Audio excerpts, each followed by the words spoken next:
जो लोग मुसीबत को अवसर में बदल सकते हैं वो हमें बहुत इंस्पायर करते हैं।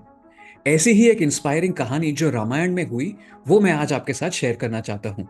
ये कहानी श्री राम के बारे में नहीं है, हालांकि उनका नाम इसमें आता है। ये कहानी है माँ अहल्या के बारे में और उन्होंने कैसे आपदा को अवसर में यानी एडवर्सिटी को अपॉर्चुनिटी में बदला। Modern versions of the Ramayana हमें बताते हैं कि माँ अहल्या ऋषि गौतम की पत्नी थी और वो इतनी सुंदर थी कि देवराज इंद्र उनसे मोहित हो गए और छल से झूठ बोलकर उन्होंने उनके साथ शारीरिक संबंध जोड़े और फिर चले गए। जब ऋषि गौतम को यह पता चला तो उन्होंने अपनी पत्नी को पत्थर बनने का श्राप दिया और फिर वो भी चले गए। बहुत साल बाद जब राम वहां से गुजर रहे हैं तो ऋषि विश्वामित्र उन्हें कहते हैं कि इस पत्थर पर पैर रखो और अहल्या को श्राप से मुक्त करो।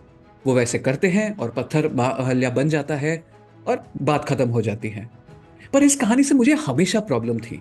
मैं सोचता था कि जब श्री राम नहीं जानते कि वो विष्णु अवतार है तो कैसे उन्होंने पत्थर पर पैर रख दिया, और कैसे ये हुआ कि वो पत्थर इंसान बन गया और श्री राम को आश्चर्य ही नहीं हुआ।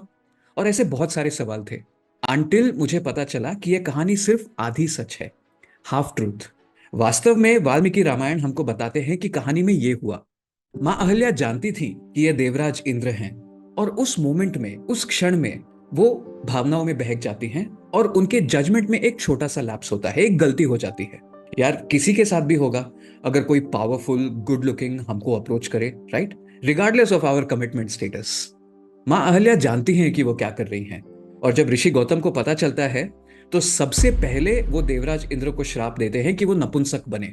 फिर अपनी पत्नी को कहते हैं कि तुम यहां रहो, तपस्या करो, अपनी गलती का प्रायश्चित करो, और जब राम यहां से गुजरेंगे तब तुम्हारे तपस्या का समय पूरा हो गया होगा और फिर मैं भी वापस आ जाऊंगा। तो जब राम और लक्ष्मण ऋषि विश्वामित्र के साथ वहां से गुजर रहे होते हैं तो वो उस कुटिया को देखकर पूछते हैं कि ये कुटिया किसकी है। तब ऋषि विश्वामित्र उन्हें अंदर ले जाते हैं और वो मां अहल्या को वहां देखते हैं in dhyan, her aura radiating with glory after years of tapasya. और ऋषि विश्वामित्र कहते हैं ये है तेजस्विनी, देवरूपिणी, यशस्विनी मां अहल्या। और राम और लक्ष्मण तब उनके चरण छूते हैं। तब वो उठती हैं क्योंकि उनके तपस्या का समय भी खत्म हो गया और वो अपने अतिथियों को होस्ट करती हैं। इससे हमें क्या सीख मिलती है?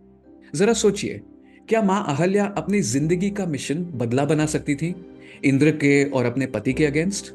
यस। क्या वो सोच सकती थी मेरे साथ छल हुआ है, मैं तो अबला नारी हूं, मेरी तो गलती ही नहीं है? जरूर। क्या वो पूरी जिंदगी शर्म में बिता सकती थी? Of course. और फ्रैंकली उन्होंने इन तीनों में से कुछ भी किया होता तो मोस्ट लोग उन्हें दोष नहीं देते, पर उन्होंने ये नहीं किया।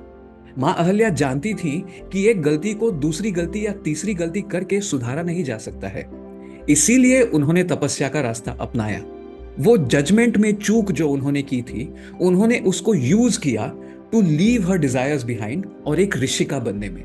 और ये हुआ क्योंकि उनका विश्वास एक हायर पावर में था। श्री अरबिंदो कहते हैं कि इस हायर पावर में विश्वास रखना बहुत जरूरी है।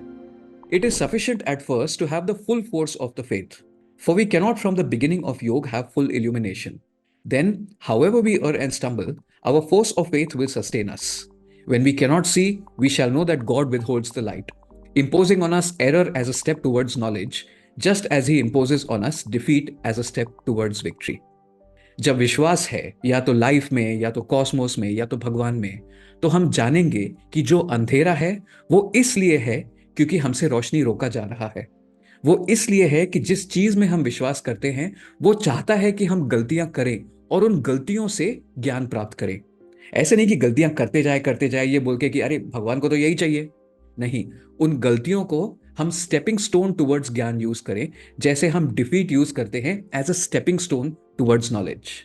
विश्वास के बिना हर मुसीबत ऐसे लगता है जैसे जिंदगी मानो खत्म, tata bye bye goodbye गया, या हम एक गलत मोड़ ले लेते हैं। पर जब विश्वास है तो हम जानते हैं कि कोई मुसीबत हमको हमारे लक्ष्य से, हमारे पर्पस से रोक नहीं सकती। इनफैक्ट उस मुसीबत को ओवरकम करना, उस पर जीत हासिल करना हमारा पर्पस बन जाता है। जैसे रोमन एम्परर मार्कस ऑरेलियस ने कहा था, the obstacle becomes the way. मां अहल्या से हम सीखते हैं कि जिन क्षणों में हम चुनौतियां फेस करते हैं या हम कमजोर फील करते हैं, वो क्षण हमको डिफाइन नहीं करते, हमारा रिस्पॉन्स वो हमें डिफाइन करता है। हम ऐसे क्षणों को यूज कर सकते हैं अपने आप को बेहतर बनाने में, आपदा को अवसर में बदलकर, bye turning adversity into opportunity. एक उच्च शक्ति में हमेशा विश्वास रखिए। It could be life, it could be the Cosmos, it could be God, it could be anything.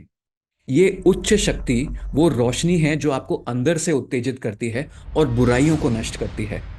ऐसा नहीं होगा कि आप गलतियां नहीं करेंगे। इंसान होना मतलब गलतियां करना, पर आप उन गलतियों से सीखेंगे, इवॉल्व करेंगे और अपने आप को बेहतर बनाएंगे। अगर आप किसी को जानते हैं जिनको मां अहल्या की ये कहानी से इंस्पिरेशन की आज जरूरत है, तो उनके साथ ये वीडियो शेयर कीजिए। अपने थॉट्स और लेसन्स कमेंट्स में जरूर छोड़िए। एंड अंटिल नेक्स्ट टाइम, नमस्ते।